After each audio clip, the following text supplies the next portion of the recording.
आइए बच्चों, अब हम नेक्स्ट टॉपिक डिस्कस करते हैं, जाति और सामाजिक गतिशीलता, कास्ट एंड सोशल मोबिलिटी। ठीक है, पिछले टॉपिक में बच्चों हमने देखा किस तरह से भारत में जो है क्षत्रिय ही राजा नहीं बने, क्षत्रिय जो नहीं थे वो भी राजा बने, है ना, नॉन क्षत्रिय किंग्स आपने सुना होगा।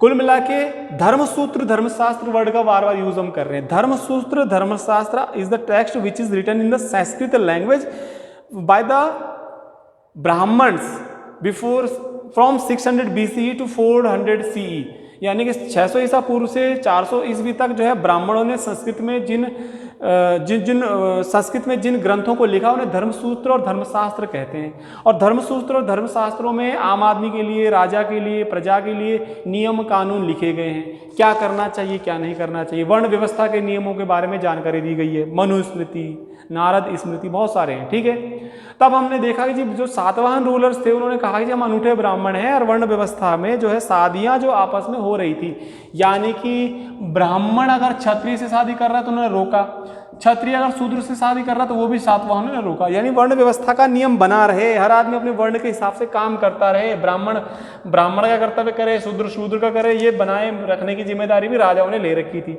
ये सातवाहनों ने क्लियर कर दिया। अब हम जाति वर्ड पे आ गए। सबसे पहले बच्चों हमको जाति वर्ड को फिर समझना है और वर्ण वर्ड को भी समझना है। क्या आ गया? जाति, उधर क्या आ गया? वर्ण। कॉमन फीलिंग अगर आप मैं बताऊं, कॉमन वर्ड दोनों के लिए यूज करना है। कोई पूछेगा जाति क्या होती है, तो ये कहना जाति भारतीय समाज का वर्गीकरण है जिसमें लोग विभिन्न प्रकार से बटे हुए हैं। तो caste is the classification in the Indian society and people are categorized in this type in this pattern. ठीक है, वर्ण क्या है? The society of India is divided into the 4 varnas, that is called the varna system according to Dharmasutra और धर्मशास्त्र। शास्त्रों में लिखा है, कई बार पंडित नहीं कहते, शास्त्रों में लिखा है, शास्त्रों में लिखा है, शस्त्र और शास्त्र। ठीक है, शास्त्र क्या है? धर्मसूत्र और धर्मशास्त्र, सब कुछ लिखा है। क्या लिखा है कि 4 वर्ण होंगे, ब्राह्मण, क्षत्रिय, वैश्य, शूद्र, और उसमें से ब्राह्मण सबसे ऊपर है। वर्ण व्यवस्था में ब्राह्मण, क्षत्रिय, वैश्य, शूद्र हैं। तो वर्ण व्यवस्था वो व्यवस्था है जो धर्मसूत्रों और धर्मशास्त्रों में बताई गई है, जिसमें 4 वर्ण बताए गए हैं भारत के समाज में, मुख्य तौर पर सनातन या हिंदू धर्म में ब्राह्मण, क्षत्रिय, वैश्य, शूद्र। जाति भी धर्मसूत्रों धर्मशास्त्रों में एक्सप्लेन की गई है, लेकिन जाति जो है वो बहुत सारी होती है। तो जाति क्या है? सामाजिक वर्गीकरण है। वर्ण क्या है? ये भी लोगों का वर्गीकरण है, लेकिन वर्णों की संख्या 4 है, इसलिए वर्ण व्यवस्था कहते हैं। जातियों की संख्या अनेक है। तो जातियां जो हैं कई होती हैं। कितनी होती हैं? कई होती। कई जातियों की संख्या कई है, हजारों जातियां हैं। और वर्ण कितने हैं? सिर्फ 4 हैं। अंतर क्या है जाति और वर्ण में? वर्ण जो है सिर्फ 4 है, धर्मसूत्रों धर्मशास्त्रों में मेंशन किया गया है। जाति जो है बच्चों कई है, हजारों जातियां हैं। आपको मैं एक एग्जाम्पल बताता हूं, जाति और वर्ण में अंतर क्या होता है। वर्ण है ब्राह्मण, वर्ण है क्षत्रिय, वर्ण है वैश्य, वर्ण है शूद्र। मान लीजिए वर्ण है ब्राह्मण, ठीक है। ब्राह्मण, अब जाति तो कई है, जाति में नाम लेता हूं आपके सामने। जो लोग कहते हैं ना, मोची कह देते हैं कई बार, धोबी कह देते हैं कई बार, माली कह देते हैं कई बार लोग निषाद कह देते हैं। मान लीजिए निषाद को भी इसमें ले लिया, और कई सारे हैं। मान लीजिए हमने यहाँ पर ले लिया मीणा ले लिया। मान लीजिए हमने कोई अलग अलग सी कास्ट ले ली है, रहेजा ले लिया, ठीक है। ये है वर्ण, ये है कास्ट, अनगिनत है, ठीक। कोई व्यक्ति ये कहता है, कोई आदमी ये कहता है कि मैं तिवारी हूं, तो तिवारी वर्ण नहीं है, तिवारी क्या है? कास्ट है। हो सकता है उसने तेवर गांव रहा हो तो तिवारी हो गया हो, ठीक है। लेकिन मूलभूत से वो क्या है? ब्राह्मण है। ब्राह्मण वर्ण का आदमी तिवारी उसकी कास्ट है। तिवारी क्या है? उसकी कास्ट है।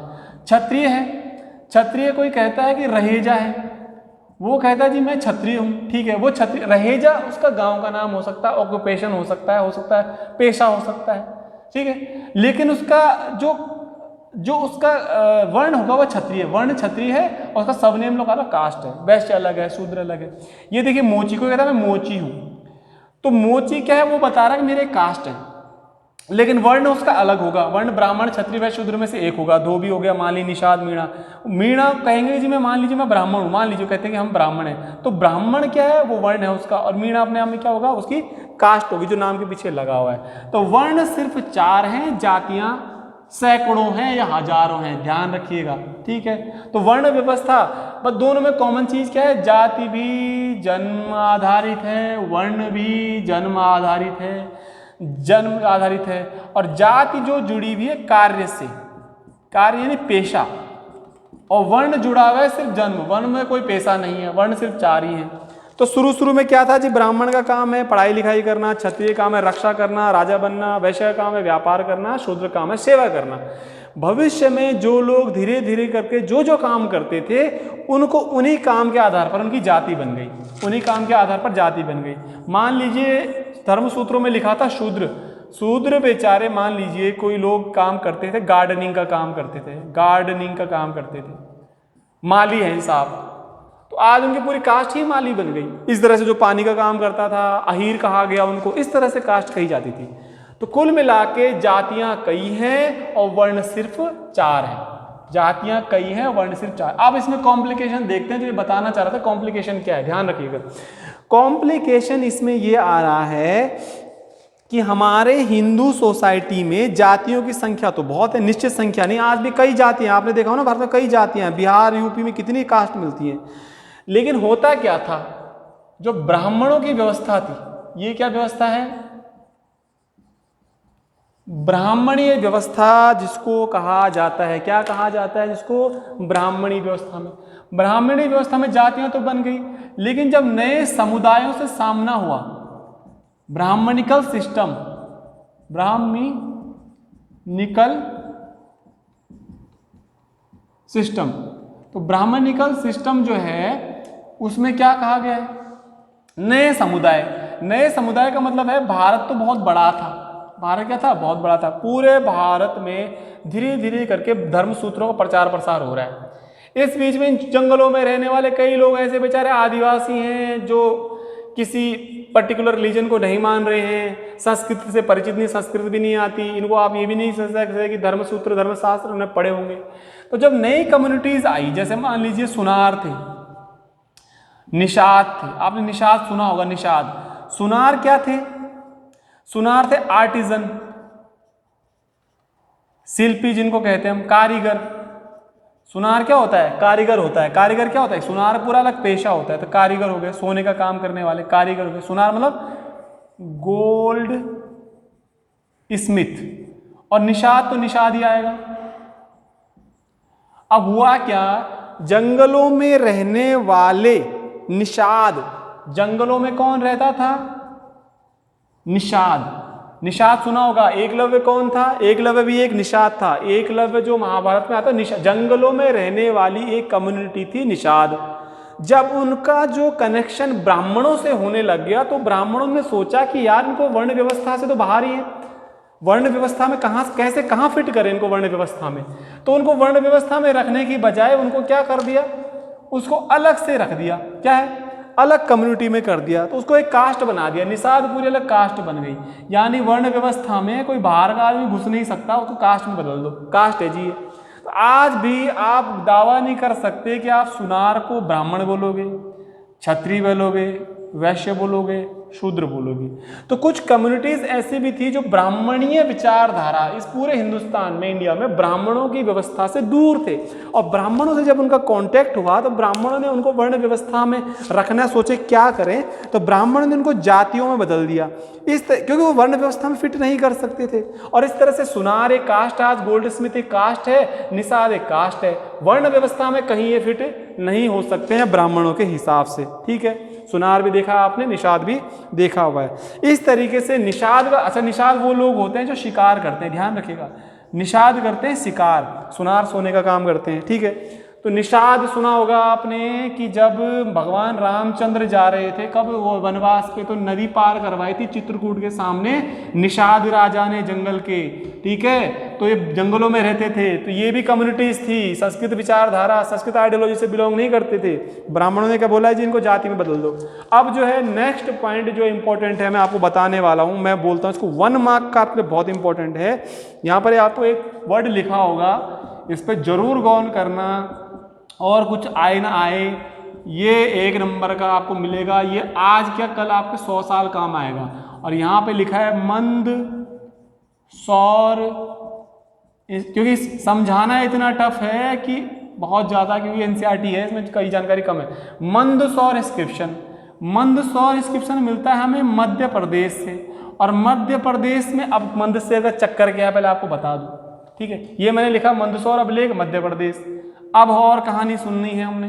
दूसरी कहानी क्या है, यहाँ पे मैंने लिखा लाट, और यहाँ पे लिखा मैंने गुजरात, नीचे लिखा मैंने लाट, फिर लिखा मैंने गुजरात, ठीक है। अब समझना है कनेक्शन क्या है। और सबसे बढ़िया नाम जो हमने लिखना है यहाँ पर, तो सबसे सुंदर नाम जो हमने करना है, जिसके बारे में हम बात करने वाले हैं, जो हमारा 1 नंबर क्वेश्चन है, रेशम बुनकर, ठीक है। अब रेशम बुनकर कहां से आ गए, रेशम बुनकर कहां से आ गए? रेशम बुनकर मतलब वीवर या सिल्क वीवर्स। अब हुआ क्या, गुजरात में लाट जगह पर लगभग 500 AD, किसकी बात कर रहा हूं मैं, लगभग 500 AD यानी 500 ईस्वी में गुजरात की लाट जगह पर, गुजरात में लाट जगह पर रेशम बुनकर, सिल्क वीवर्स का पूरा समुदाय मतलब पूरी कम्युनिटी, इनकी पूरी कम्युनिटी गुजरात के लाट जगह में रहती थी, रेशम बुनकरों की, 500 ईस्वी में। और इन्होंने वहां से मूवमेंट किया, मोबिलिटी लिखा हुआ है, और मूवमेंट किया और ये पहुंच गए मध्य प्रदेश। मध्य प्रदेश में कहा, मध्य प्रदेश पहुंच गई है, और मध्य प्रदेश में वहां पर मंदसौर ये पहुंचे, और उसी मंदसौर से हमें एक अभिलेख द्वारा इसका पता चलता है। कैसे पता चला?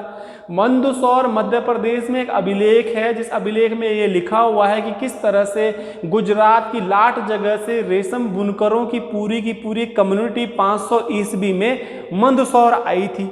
और क्यों आई थी? बहुत लंबी यात्रा इन्होंने की थी, तो अपने रिश्तेदारों मतलब किन्स के लोगों के साथ सबको छोड़ के मध्य प्रदेश आ गए थे। और क्यों की थी इसका कारण मैं आपको बता रहा हूं, बुक में नहीं लिखना, इसलिए की थी कि 5वीं सदी के दौरान कहते हैं कि रोमन एम्पायर, 11th क्लास में हमने पढ़ा होगा, वो टूटने लग गया था, तो ट्रेड एक्टिविटीज वेस्टर्न इंडिया में कम होने लग गई थी। तो ये गुजरात से भागे, गुजरात वेस्ट में ही है, और MP पहुंच गए और कुछ और काम करने लग गए। कुछ और काम करने का मतलब क्या है? कुछ और काम मतलब कि जी आप रेशम बुनकरी, रेशम तो एक्सपोर्ट हो नहीं रहा है, रोमन एम्पायर को चाइना ज़्यादा भेज रहा है, तो नहीं कर रहे थे, ठीक है। तो 500 ईस्वी में इस तरह से मेन इसमें मंदसौर अभिलेख है, ये लोग अपने रिश्तेदारों के साथ, बच्चों के साथ यहाँ पर कुल मिला के पहुँच गए थे, और ये वहाँ बसने मंदसौर आ गए थे मेन। तो कुल मिला के ये बच्चों ये मेन टॉपिक है। आगे मैं आपको इसलिए नहीं कर रहा हूँ कि वीडियो लंबा हो रहा है, छोटा टॉपिक, आप इसी पे डिपेंड है, इतना ही मैं एक्सप्लेन कर रहा हूँ। अब इस टॉपिक से जो क्वेश्चन बनते हैं आपके लिए इंपॉर्टेंट मैं आपको वो बताने जा रहा हूँ। पहला जो क्वेश्चन है समझना है कि जाति और सामाजिक गतिशीलता क्या है। जाति और सामाजिक गतिशीलता का मतलब है कि जब वर्ण व्यवस्था बनाई गई थी तो ब्राह्मणों को कुछ ऐसे समुदायों से भी सामना करना पड़ा जिनको वो वर्ण व्यवस्था में नहीं ले पाए, इसलिए उन समुदायों को उन्होंने क्या किया, उनको जातियों में ही बांट दिया, ठीक है। उदाहरण के तौर पर उन्होंने क्या किया, निषाद और सुनार। निषाद जो है जंगलों में रहने वाले लोग हैं, कहाँ रहते हैं, जंगलों में।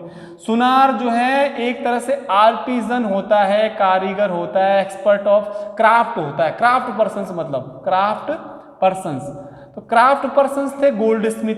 ये दो कम्युनिटियों से इनका बिलोंग हुआ और ब्राह्मणों ने सोचा कि साहब इन दोनों को वर्ण व्यवस्था में कहाँ फिट करें, ब्राह्मण बनाए, क्षत्रिय बनाए, वैश्य बनाए, शूद्र बनाए।